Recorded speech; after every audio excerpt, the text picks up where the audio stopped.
students, today question actually we are doing from current electricity. You can see the question. I'll show you the proper question actually to you. So just try this question and then let's do this question. These type of questions are common actually in A levels, but this question, these type of questions are common, but this question is not given actually. So that's chance we might get a question like this.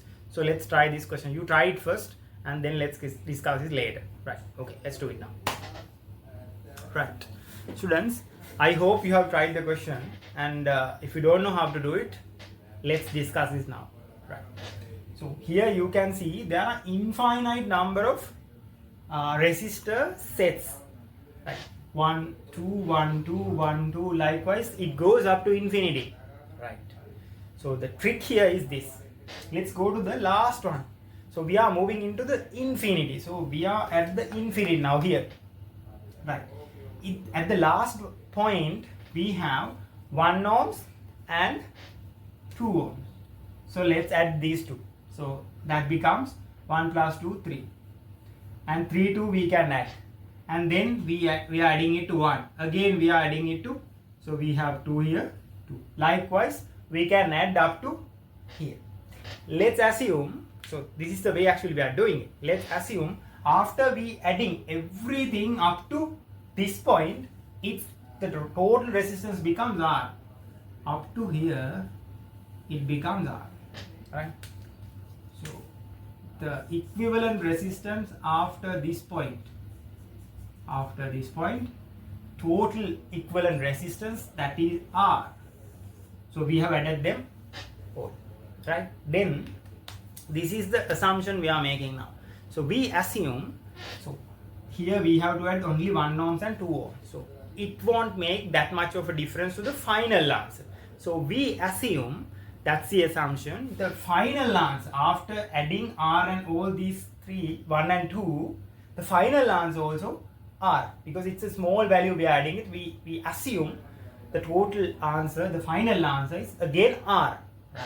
So we are making the assumption now, the R value, final R is equal to, we have to add this and this 2 ohms, right? It's like this. So let's add R and 2. So R and 2 you can see it's parallel. So 1 over 2 plus 1 over R. Let's take the common denominator 2R, and it's here R plus 2. Let's take the reciprocal 2R over R plus 2.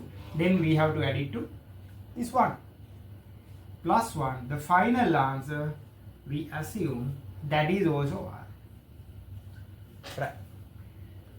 Then let's simplify this value, this R value. Let's try to find this R value, then we can find the answer, right? Let's move up to here. Let's bring it up to there. So 2R over R plus 2 plus 1 equals R.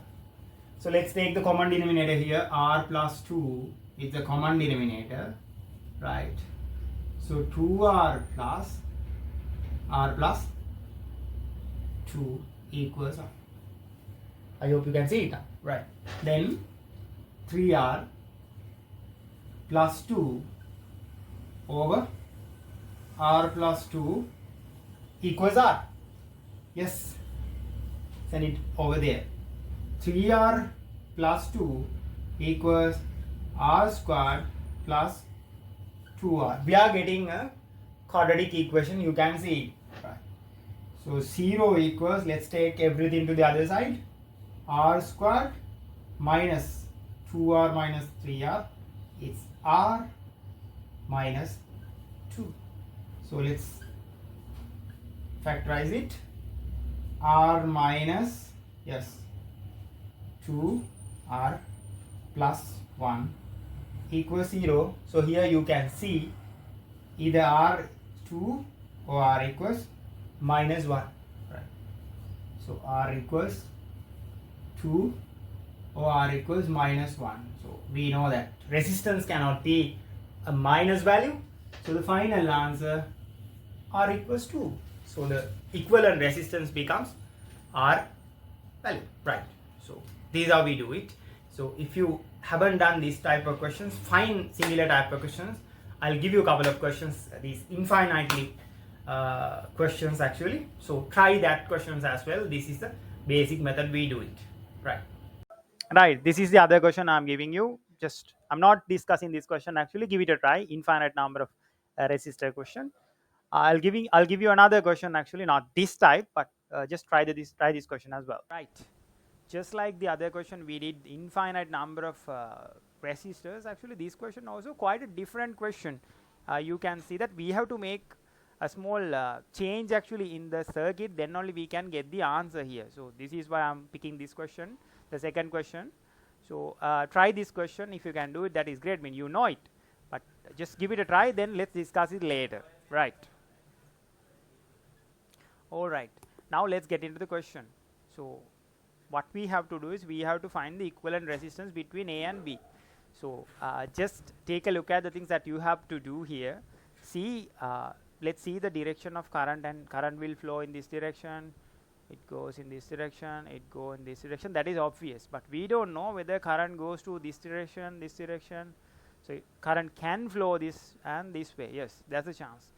But then actually whether current flows or not, we find by using Wheaton bridge. Actually Wheaton bridge we cannot observe here. So yes, we cannot observe it here, so we cannot omit these two resistors. So we are in trouble, right? So what can we do? And then again, series resistor, the parallel resistors, actually we cannot identify here again, right? So if you cannot find series parallel resistors, and there's no chance for Wheaton bridge, and this is the option here. There's another option actually, we can find the places where there are equal potentials, and we can make some changes here. So here what I'm trying to do is I'm going to find the points where potentials are equal. Can you see this? This circuit is actually symmetric along this axis. I hope you can see it. So that means I can assume the potential here, this point, potential and potential here, they are equal. So what I am doing is I am splitting this 1 ohms and I am connecting it like this to this potential, and the other half I am connecting it like this. So it's half ohms, 1 or 2 ohms. Likewise I am connecting it.